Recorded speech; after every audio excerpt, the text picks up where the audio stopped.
What's going on, everybody? Welcome back to another solo video on the Baby Back Rib Show. I am one of your co-hosts, Cole Cunningham. I know it's interesting to see me doing another solo video. It's been a while since I've done one of these, but I wanted to do some mid-season awards because as a lot of you know, Week 9 just got wrapped up. Actually, later today, Week 10 is going to start, which just shows you how far we are in the NFL season. And yeah, I just kind of wanted to fly through some mid-season awards real quick, kind of give you who I think should win it if the season were to end right now. And yeah, I'm excited to see what you guys think. I'm excited to see, I'm excited to talk about it. Talk about some honorable mentions as well, and just kind of give some praise through for some players halfway through the season. So yeah, let's get straight to it. First off, oh no, hold on. Oh no, it's not. There we go. First off, we got Most Valuable Player, MVP. I'm going to go with Josh Allen. I know that might be a little bit of a hotter take, but I think Josh Allen has just been balling this whole season, and he's looked fantastic. And I wouldn't be, I'd be lying if I say, my preseason prediction didn't factor into this a little bit, because I did predict Josh Allen to win MVP. So the fact that he's a legit candidate and the fact that he could actually win it kind of makes me want to put him there a little bit more. But I mean, look at his stats. I mean, if he deserves it if he were to win it right now. 2,000 passing yards, 17 touchdowns, 2 interceptions, 211 rushing yards, 3 touchdowns, 20 total touchdowns in the year, halfway through the season. That's really really incredible stuff. And he's just taken this Bills team that people kind of thought were kind of falling out of that Super Bowl window after losing Stephon Diggs, and kind of going through this subtle little change. They're right back in the hunt, and I think they're definitely going to be hard out in the AFC come playoff time. But yeah, he's just looked so impressive this year so far. I mean, he threw his first interception like 2 weeks ago, so I mean, this has easily been his best year so far. So it's really impressive to see him do that, especially without like a superstar wide receiver one like Stephon Diggs off the team now. So yeah, just that factors a little bit more into me choosing Josh Allen. But we do have some honorable mentions. Lamar Jackson, last year's MVP. He's having great numbers, arguably even better numbers than he had last year. So, I mean, it's entirely possible he can win it. But I think maybe some voter fatigue might set in, which is a very unfortunate thing. But I mean, that's the reality that we live in. So that'll probably be the one reason why this award isn't Lamar Jackson's. And then we also have Jared Goff, who he's been leading this Lions team. They've just looked really impressive so far, and especially him as well. Looking at just his completion percentage on the year, it's ridiculous. I never thought that Jared Goff would look that good without Sean McVay, and I'm sure a lot of that has to do with Ben Johnson as well. But it's really impressive to see someone like Jared Goff, who was kind of just a throwaway in the Matthew Stafford trade, look like probably one of the most impressive quarterbacks all year. So yeah, those are kind of my top 3 right now. All quarterbacks, obviously, because the MVP award, unfortunately, nowadays is a quarterback award. So I mean, you'd look like an insane person if you didn't have 3 quarterbacks for your top 3 on your little MVP ladder. But let's move on to another offensive award. Let's move on to Offensive Player of the Year, where Otto, I got you a Raven in here, okay? Derrick Henry, undoubtedly Offensive Player of the Year so far. I mean, we're only halfway through the season. You look at his numbers, especially on the ground. 1,052 yards, 11 touchdowns, 6.3 yards per carry. Christ. I mean, if you were to look at this, if you were to look at that stat line for a full season, you'd say, wow, that's really good. This is halfway through the year. Halfway. So he's easily on pace for 2,000 yards. I mean, I've never seen. I mean, because it's so crazy to me that these numbers are what they are. Considering where we were a year ago with Derrick Henry on the Titans. Even my co-host was kind of saying, is Derrick Henry is he washed? Absolutely not. He was he was in a horrible situation, and now he's in quite literally the best situation you could be in, and he's benefiting from that so much, especially on the ground. I also threw his receiving numbers in here just to kind of give those love as well. 9 receptions, 93 yards, 2 touchdowns. So, in total, you look at scrimmage, about 1,150 yards, and 13 touchdowns. That's really good from running back. And then some honorable mentions. I got Justin Jefferson. just because, I mean, he's basically carried the Vikings offense. I know Sam Darnold's been awesome, but, I mean, him and Kevin O'Connell have kind of been the driving force behind why Minnesota's look so good. And you also have Saquon Barkley, who, without him, I think Philadelphia would be in a very, very bad situation, especially because, they didn't have A.J. Brown for a few weeks, so they were basically relying on him to kind of be the focal point of the Philadelphia Eagles offense. So got to show some love to him. He had probably the play of the week easily in Week 9 as well. So yeah, but I mean Derrick Henry, he has just looked so good. I mean I think he recently surpassed 10,000 yards. He's probably gonna be one of the last running backs to do that with how much we use running backs and how much how little they get to play in their career now. But Derrick Henry is kind of just the biggest anomaly of that. So it was a very easy choice to put Derrick Henry here for offensive player of the year. I mean, rightfully so. Just look at his stats. It's an easy choice.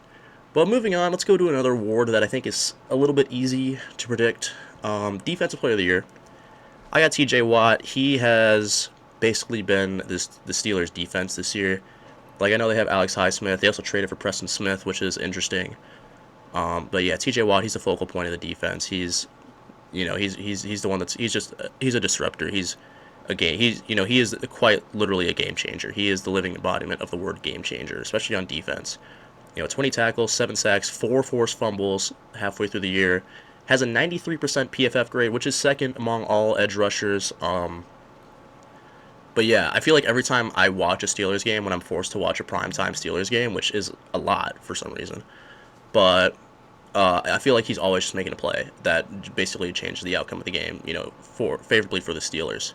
So it's very, when you're quite literally winning games self-handedly for your team as a defensive player, that's going to get you some DPOY nods. And yeah, for my honorable mentions, I've got Aiden Hutchinson, who, I know he has missed a couple of games already, but I mean, he is number 1 in PFF grades, which basically, if you don't know what that means, it basically kind of just shows you how efficient you are as just a defensive player.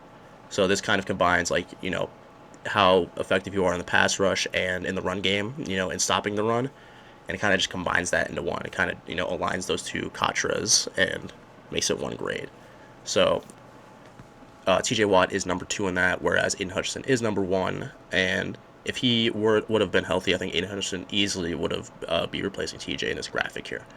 I also have Chris Jones, just because, I mean, the Chiefs' defense is incredible, as always. I feel like for the last year and a half, 2 years, that's kind of really been their driving force, is the defense. So Chris Jones, he's got to get a lot of love just because he's the best player over there. He's kind of the same way as T.J. Watt, where he's just a disruptor. I feel like every big play on defense for the Chiefs is going to be, because of Chris Jones. But T.J. Watt takes his award here. I think it's going to be his second Defensive Player of the Year award, deservedly so. Even as one of the biggest Steelers haters, he's been incredible. He's a dog, really, and yeah, it's wild to see how good he's been so far. I feel like if you just have the last name Watt and you play defense, you're going to be an all-time great defensive player. So it's an interesting trend. It's an interesting trend. But we're going to move on to some rookies now. So first of all, we got Offensive Rookie of the Year. We've got Jaden Daniels. Yeah, I mean, we'll talk about the Commanders a little bit too, a little bit later when we talk about some more awards. But I mean, what he's done with this team is it's really crazy to see, because I thought that easily I thought Caleb Williams would have a better rookie season than him. I thought Drake May would look a little bit better, although I know he hasn't really played too much. But yeah, Jaden Daniels was my QB3 coming out of the draft, but I mean he blew that projection out of the water. He's just been far and away the rookie of the year so far. I mean, you look at his stats, 1945 passing yards, 9 touchdowns, 2 interceptions, and even on the ground, almost 500 rushing yards and 4 touchdowns. And then you have some honorable mentions. You have, Bo Nix and Caleb Williams. Those are kind of my 2 honorable mentions here. And I put the HM for honorable mentions in quotes, because it's his award. As long as he just stays healthy the rest of the year and just kind of plays efficiently and kind of just plays how he has so far, it's easily his award and nobody else's.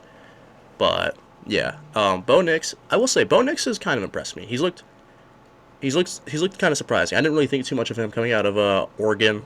I know he was great at Oregon, but I just remember him being at Auburn, not being the greatest quarterback. So that's kind of my main memory with him. And then Caleb Williams, he's put some good performances so far, but obviously he didn't look too great as the Cardinals. So Caleb Williams, if he wants a chance at this award, he's kind of got to he's got to go nuclear in the second half of this year. So we'll see. But easily so far, it's Jaden Daniels as my rookie of the year, and I think once the regular season ends, he will also be at the top of that rookie of the year ladder. But now let's move to some defense, where honestly, this really isn't too much of a race either. I know I've got some honorable mentions there, but Jared Verse has easily been the best defensive rookie so far this year. 18 tackles so far, 5 sacks and a forced fumble. He's been exactly kind of what this Rams defense need when it came to losing Aaron Donald. He's kind of been that shot in the arm. Now, obviously, he's not Aaron Donald. Nobody, I think, will ever be Aaron Donald, but he's been a surprise this year because I feel like I didn't expect him to be this great so far. But I mean, you look at his PFF grade; he's 15th among all edge rushers in the league. So just that in itself, as a rookie, is very impressive. So it's very good to see the Rams get some production on that side of the ball, especially losing a guy like Aaron Donald. To have this rookie kind of step up and be kind of your focal point of the defense. I know you still have Byron Young and Kobe Turner, but it's kind of just been him. He's kind of just been that dog that they needed. After losing number 99 last year, but yeah, I do have some honorable mentions here. I have Quinion Mitchell, who's kind of been, he's been a surprise there in Philly. Kind of making that Eagles defense not look as old and washed as it is when you have Slay and James Bradbury back there. I feel like him and Cooper DeJean have kind of they're bringing that youth movement to that Eagles secondary that they desperately needed. And I also have Latu here, just because he's been looking pretty nice. He's made some nice plays so far for the Colts, but this is also easily Jared versus award. But let's move on to Coach of the Year, which is another award that actually no, it's not another award that's kind of there's just an easy front runner. I feel like it's kind of a little bit more difficult to predict when you think about it. So I got Dan Quinn here. Leading the Commanders to a 7-2 record so far, halfway through the year, is just really impressive in itself. Because I feel like for me at least, this team did not have any expectations. It was kind of an unserious team. You got Jaden Daniels, you're kind of throwing him in there. You got Cliff Kingsbury, offensive coordinator. And I didn't think that would work out too well, and boy was I wrong about that. But yeah, this team's gonna be in the playoffs at the end of the year, which is extremely wild to say. And I'm honestly looking forward to seeing that happen. I'm looking forward to seeing them, play a playoff game against one of these bigger teams in the NFC. So it'll be interesting who they match up against, but I'm looking forward to that. And so for some honorable mentions, I do have Dan Campbell, just because I feel like this Lions team has been the best team in the NFL so far this year. I know record-wise they're not, but I feel like they've been easily the most impressive team so far throughout the year. And the job that he's done, as well as the coaching staff, but he kind of built that coaching staff when he came in, so you gotta give him some recognition there. And I do have Jonathan Gannon. I gotta throw in some Cardinals bias in there because a lot of people didn't think this team was gonna be very good, and they already surpassed their record from last year. Their win total at least, being 5-4 so far. So and first in the NFC West. So I needed to get some Cardinals bias in there, just a little bit. But easily Coach of the Year for me so far is definitely Dan Quinn. But speaking of Cardinals bias, and this is going to be our last award we have, Comeback Player of the Year, Kyler Murray. Kyler Cole Murray.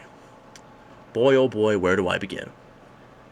You give him a full training camp, where he's just fully healthy, and he looks like a top 5 quarterback. It's that simple, guys. It really is. You give him some league average weapons, and Kyler Murray's going to make magic happen. Murray magic, it's a thing for a reason, guys. But just look at his stats: 1,792 passing yards, 11 touchdowns, 3 interceptions, 350 rushing yards, and 2 touchdowns. Hasn't been as great running the ball, or not. I shouldn't say great, but I feel like the volume of his rush attempts has definitely gone down from previous years, which I'm fine with. I like that he's kind of being a little bit more of a pocket passer and kind of hanging in the pocket and not scrambling so much, or just trying to just running the ball. I like seeing that from my quarterback, obviously. But yeah, man, he's been so good this year. I feel like if you just kind of if you watch Cardinals games and you kind of look at the end of the day, look at his passing charts and all that, you'll be very impressed at what you see. Because I mean, he's not just kind of this one-dimensional player anymore. He's throwing it over the middle. He's just making smart plays. He's kind of developed into a quarterback that can definitely lead a team to the promised land. I feel, and I'm very excited for the future of Kyler Murray. Coming off an ACL that was about 2 years ago. At this point, a little under 2 years ago. Um, I know it's a little bit far away from that now, but I feel like he's still definitely easily in consideration for this award just because of what he's gone through in that big injury, and to still be this good, as a dual threat quarterback, is just wildly impressive. But we do have some honorable mentions here. I got Kirk Cousins, who I feel like that's who most people are going to choose for this award, and I can't disagree with you there. Because he's coming off a big injury that's more recent as well, and he's going to a new team as well, so he's got to work with this whole new scheme and these whole new players, and build his chemistry up. So, and the way that he's looked this year, especially in that Thursday night game where he threw for 500 yards, he's been that stability at quarterback that they've needed since they lost Matt Ryan in Atlanta, and to do that after coming off a big leg injury like that is very impressive. And also you have J.K. Dobbins, who, I mean, when it comes to injuries, where do I begin, man? He's had the worst injury luck so far, throughout his career when he was in Baltimore, and the fact that now he's in L.A. and he's staying healthy and he's proving that he was worth the higher selection that he got a few years ago, and it's paying off, I think very well for the Chargers there. He's made the run game look very, very good, and I'm very happy for J.K. Dobbins, man, because I mean he's still young. He's still got a lot of time in this league if he just stays healthy. And you look at how he's doing this year while staying healthy, and it proves that he should be a mainstay in the NFL. So yeah, I think that's my top three for comeback player of the year. There, I do have Kyler Murray over those two, but I think you pick any one of these three. If you were to tell me that you were to pick any of these three and say, yeah, that's my comeback player of the year, I'd wholeheartedly agree with you. I don't think you'd be wrong at all.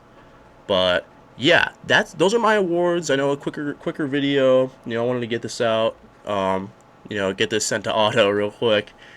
Just to get some midseason awards out there. But really do appreciate the love and support, guys. Our subscriber count has just shot up for some reason, which I mean, seriously, from the bottom of my heart. I'll speak on Otto's behalf as well. Thank you guys so much. That you guys don't know how much that means for both of us, because, especially Otto, we work very hard to try to make this, to make this work, and we're very proud of the product that we put out here. So to see the support kind of pay off, and that means so much to us. So seriously, guys, thank you. But if you did if you did enjoy the video, if you did like my predictions, or maybe if you didn't, let me know what you think in the comments down below.